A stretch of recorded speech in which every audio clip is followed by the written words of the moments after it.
Chad Pines, 30-0, is a record of 126-6 from Cedar Cliff.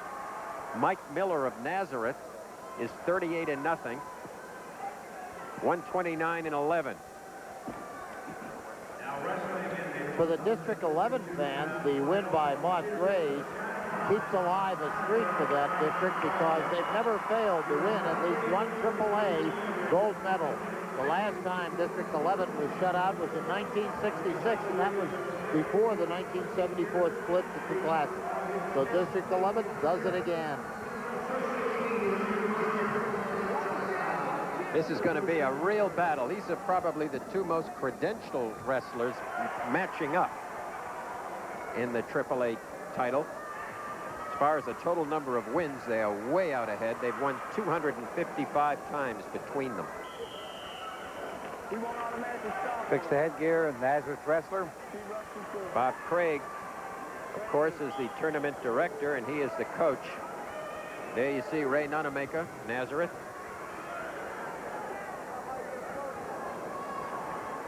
Wrestler with the white stripes is Mike Miller. You know, you think of the human aspect of wrestling. There's a wrestler like Sip Alone, and the drama of it all. Here's a guy who's had this remarkable, wonderful career, and he gets stuck, and to a pride wrestler, getting stuck in the state championship stings, and he walked off with his hands to his head, but what disgrace is there? He's the second best guy, and another night he might be the first. Great wrestler. Certainly got Moss Gray is a cradle man, and a takedown with 39 seconds remaining. Goes to Chad Pines of Cedar Cliff.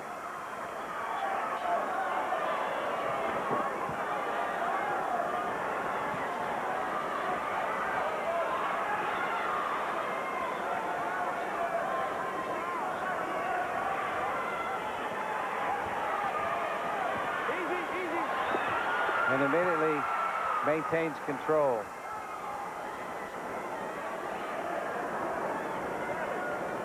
Pines working that one-on-one, Larry, and then the two-on-one. He keeps going from one prop to another. He's going to get... Period ends. 2-0 lead as we see Bob Craig, the tournament advisor, head coach at Cedar Cliff, and we'll look at the takedown resulting in the only points here, Larry. This goes around the back, holds that chin, and then just bulldogs the Nazareth wrestler down. Miller trailing 2-0. I was thinking of the last great wrestler out of Steve Sefter, who I admired. He, his brother John, at Princeton, but John at that time was at State College. But then they moved, and Steve won it for Cedar Cliff twice. What about Dave McCormick? Who's at Army? No takedown yet. No takedown yet. And they're off the mat. I don't know why the fans are booing. There was no takedown. Clear. Some people just get a little carried away, but according to the rules, it was not a takedown. You're center of the state, and you got a Cedar Cliff wrestler, and you've got a lot of people here, and they want their man to win, so they give it a little encouragement. Even John Sefter would have said that's no takedown, or Bob Craig. Sefter's are cousins of Tommy Bowles. That's correct. The assistant wrestling coach at Brown. 1:17 left, 3-zip lead. Mike Miller trailing Chad Pines. Both seniors, both undefeated, as Shell has told you.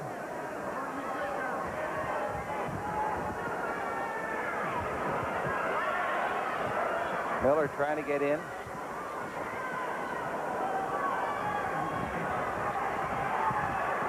Miller, defending champion at this weight class. 50 seconds to go. Was it this weight class Marvy won last year? Mike Miller won the 45-pound title last year. Yeah, so he's moved up a weight.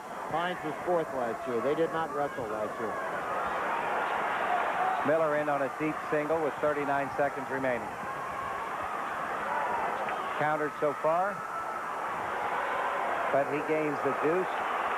Score 3-2. And the District 11 contingent, a lot of them here from the borough of Nazareth.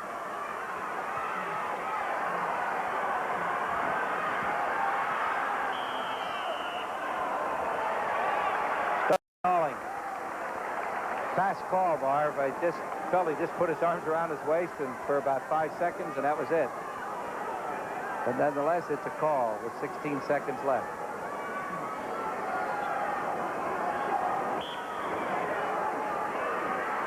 "13 seconds to go. Tight match, 3-2.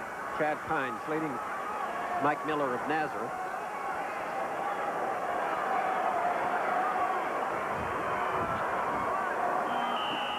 And let's look at Miller's takedown, Larry, for the 2. All right, he's in deep on the single. Now it's just a matter of converting it. See, they're grabbing the wrist, trying to get some of the purchasing power. Green has a warning stalling.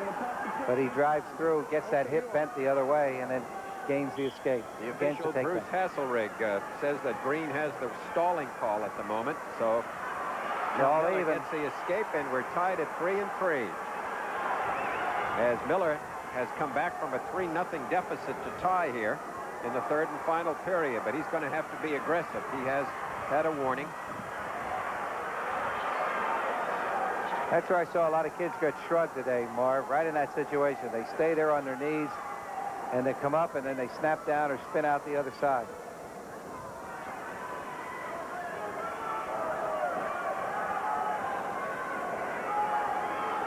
Interesting to me when you see wrestlers at this level how seldom their feet cross behind them. They don't get into that situation. Balance and poise. I was at training. He showed me a wrestler who crossed his legs. You'd wait till you'd dive in and when he's crossing them, and he goes right on his can. So you move laterally side to side, but do not cross your legs. Going down to the last minute, we're tied. Battling all the way. Miller's head is down and under, and he can get shrugged off that situation. He just has great athleticism, though, because he was able to keep spinning as Pines, who's very good, came around him. There you have it, folks. Brand new word added to the English language by Marv Walenzik. Athleticism. That's one of my The favorites. ability to be a good athlete. The possession of athletic ability. Is athleticism. That's correct, and it's a new buzzword going around. I've used it on several occasions. Probably, for the purest of usage, a non-existent word. And I would surrender that. But Miller in deep on the single with 30 seconds left. Gains the takedown. And the Nazareth contingent erupts. the District 11 contingent erupts. He gives up the escape. 15 seconds to go. 10 seconds. I don't know why he gave that escape up, but Well, he figured he got called for stalling. He's underhooking. And he repeats as the champion. Nazareth. Wrestler Mike Miller, whose brother did some grappling up at Wilkes University, where we had the Easterns this past weekend. Here's the winning takedown. Goes in again on that outside single. Sweep. Takes it, traps the ankle, puts the head into the hip, and says, I've got two. So Ray Nonamaker has his first champion. Well, it's good to be named Coach of the Year and have somebody on the stands with the other 12.